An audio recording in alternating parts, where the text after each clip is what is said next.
بسم الله الرحمن الرحيم. الحمد لله والصلاة والسلام على رسول الله. أما بعد، اللهم ربي يسر ولا تؤسر وتمم بالخير. سبحانك لا علم لنا إلا ما علمتنا إنك أنت العليم الحكيم. السلام عليكم ورحمة الله وبركاته. Hürmetlik ustazlar ve kırındaşlar, bugünkü ahlak dersimiz mulayimlik, kengqusaqlik ve sabr, qanoatchan bo'lish to'g'risida. يعلو المرء بالإيمان وحسن الخلق وترتقي منزلته عند الله بالجمع بينهما.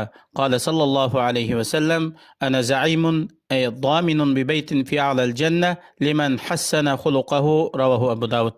Güzel ahlak bolsa insanınki zinneti. İnsan iman bilen, güzel ahlak bilen derecesi üstün boludu. İman bilen güzel ahlakını birge joglagan vaqtida Allah'ın huzurida bu müminninki mertebesi en yuqori boludu. Bu to'g'rida Peygamberimiz sallallahu aleyhi ve sellem şundaq aytgan: ahlakı güzel bo'lgan kishi uchun jannatning eng oliy tarafida bir uy birishga men kepil bo'laman.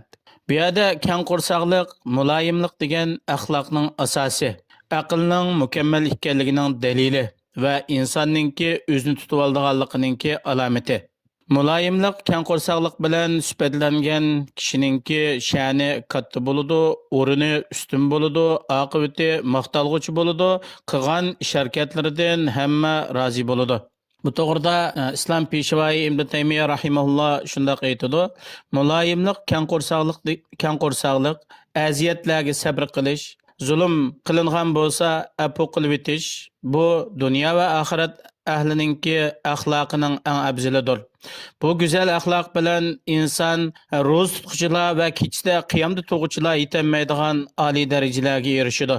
Yani bu keng qursaqlik, muloyimlik degan Alloh subhanahu va taolo bandalari orasida yaxshi ko'radigan xislatlarning biri bo'lib, Alloh subhanahu va taolo bu sifat bilan sifatlangan kishilarni mu'minlardan ko'chirim qildiganligi va jannat berdiganligi to'g'risida va'da qildi. Alloh subhanahu va taolo Qur'oni Karimda shunday aytadi: "Val kaziminal g'ayza", ochchig'ini yutquchilar, ya'ni apuchan bo'g'uchilar.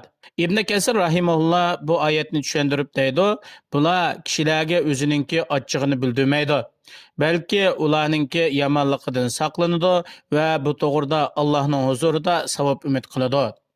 Endi bu muloyimlik, keng qursaqlikdan iborat bu sifat bilan sifatlanishga eng haqli bo'g'ich kishilar qaysi desa, bular Allohning elchilari, Allohning payg'ambarlari. Fuzayl ibn Ayaz rahimahullah shunday deydi: Peygamberlerinin axloqidan ularning keng qursaq, muloyim bo'lishi, sabr, qanoat, chidamchanlik va kechalari qiyomda turish, bularning hammasi payg'ambarlarning axloqidan hisoblanadi. Alloh subhanahu va taolo o'zining payg'ambari Ibrohim alayhissalomni muloyimlik, keng qursaqlik bilan maqtab shunday degan: "Inna Ibrohima la halimun awwahum munib." Haqiqatan İbrahim naitibek mulayim, keng qursaq va Allohning tarafiga qaytquchi shundoq zotdir. Va shundaqla Alloh subhanahu va taolo İbrahim alayhissalomga naiti mulayim, keng qursaq bir farzand, shundoq bir sifat bilan sifatlangan bir farzand bilan xush bishorat berib shundoq aytdi: "Fabashsharnahu bi g'ulamin halim." Biz İbrahim alayhissalomga naiti mulayim, keng qursaq, kuyimcha shundoq bir o'g'il bilan xush xabar berdik. Nuh alayhissalom o'zining qavmini Allohga ibodat qilishga da'vat qildi. Ammo Nuh alayhissalomning qavmi takabburlik qilib, cho'ngchillik qilib, Nuh alayhissalomningki da'vatidan bosh tortib, barmoqlarini quloqlariga tiqib olib, bu da'vatni anglamadi. Hatto ular Nuh alayhissalomni bu sarang, majnun, buningdan yiroq turish kerak dedi. Shundaqdimi Nuh alayhissalom ularni afu qilib, ularga muloyimlik, keng qursaqlik bilan 950 yil da'vat qildi. Musa alayhissalomning qavmi bu sarang va degandek har xil sifatlar bilan sifatladi. Hatto sehrgarlarni to'plab Musa alayhissalomga qarshi jang e'lon qildi va Musa alayhissalomni yoshirin o'ltirishni planladi. Musa alayhissalom ularga muloyimlik, keng qursaqlik qildi. Allah buni sifatlab Qur'oni Karimda shunday aytadi: "Fabarra'ahullohu mimma qalu va kana indallohi vajiha." Allah subhanahu va taolo Musa alayhissalomni o'zining qavmi sifatlagan turli nachar sifat, ayb nuqsonlardan pokladi. Musa alayhissalom Allohning huzurida yuz obro'yliq o'rni va shundoq bir kishi edi. Payg'ambarimiz sallallohu alayhi vasallam payg'ambarlardan bir payg'ambarningki ahvolini bayon qildi. U payg'ambarni qavmi urib, yorlantirib, qonga bo'ygan. Bu payg'ambar o'zining yuzidan qonlarni surtib turib shundoq aytgan: "Robbighfir liqavmi fa innahum la ya'lamun." Muttafaqun alayh. Robbim mening qavmimni mag'firat qilgin, ularni ko'chirgin, haqiqatan ular bilmaydi deb ularning haqqida yaxshi tilaklarda bo'lgan.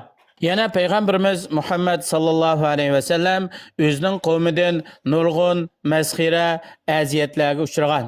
Payg'ambarimiz sallallohu alayhi vasallam Aisha onamizga shundoq aytdi: "Men sizning qavmingizdan nurg'un aziyatlarga uchradim." Taqqa muvakkal bo'lgan farishta payg'ambar alayhisalomning qishiga kelib, payg'ambar alayhisalomga shundoq aytdi: "Agar siz xohlasangiz bu ikki tog'ni shularning ustiga ko'mtirib o'tay." Deganda payg'ambarimiz sallallohu alayhi vasallam bal arju an yukhrijallohu min aslabihim man ya'budulloha wahda la yushriku bihi shay'a. Payg'ambarimiz sallallohu alayhi vasallam taqqa muvakkal bo'lgan farishtaga balki men Alloh subhanahu va taolaninki ularninki sulbidan yoki ularning avlodlaridan yolg'iz bir Allohga ibodat qiladigan, Allohga hech qanday bir narsani shirk keltirmaydigan avlodlarni chiqarishini Allohdan umid qilaman. Bir Arabiy payg'ambar alayhisalomni ko'rib, payg'ambar alayhisalomninki muborak to'llarining yoqasini tutib qattiq tortdi, hatto payg'ambar alayhisalomning gadallarini qizartib etdi, iz chiqarib. Va shundoq dedi: "Ya Muhammad, murli min malillahi allazi indak." فالتفت إليه رسول الله صلى الله عليه وسلم فضحك ثم أمر له بعطاء. Yani bu Arabi Peygamberimiz sallallahu aleyhi ve sellem'ge: "Ey Muhammed, senin yanındaki Allah'ın mallarında bana bir mal buyurup bergin," dedi qo'pollikni qilib. Payg'ambar alayhissalom bu odamga burilib qarab, kulimsirab, uningga mal berishga buyurdi. Hatta Peygamberimiz sallallahu aleyhi ve sellem xizmatchilariga qo'pollik qilmagan. Anas ibn Malik radhiyallohu anhu shundoq deydi: "Qadamtu Rasululloh sallallahu aleyhi ve sellem 10 sinin, wallahi ma qala li uffan qat." Anas radhiyallohu anhu deydi: "Men Peygamberimiz sallallahu aleyhi ve sellemning yanida 10 yildan ko'proq xizmat qildim. Alloh bilan qasam qilaman, Peygamberimiz sallallahu aleyhi ve sellem menga bir qitimmo uff degan so'zni qilmadi." Muttafaqun alayh. Yani ba'zi rivoyatda agar men bir ishni qilib qolsam, buni sen nima uchun qilding demidi. Agar bir ishni qilmay qolib qolsam, agar meni bir qilgan bo'lsang degan gapni qilmadi. Men payg'ambar alayhisalomdan muloyim kan qo'rsoq bir kishini ko'midim deb Anas roziyallohu anhu shundoq rivoyat qiladi. Darsimizning oxirini yana davomlashtiramiz. Alloh subhanahu va taoladan har birimizni shundoq kan qo'rsoq, muloyimlik, sabr, qanoatchan, chidamchanlikdan iborat bu sifatlarni o'zimizda o'zlashtirib, har vaqt hayotimizni Alloh yaxshi ko'radigan, rozi bo'ladigan amallar bilan o'tkazishni Allohdan so'raymiz.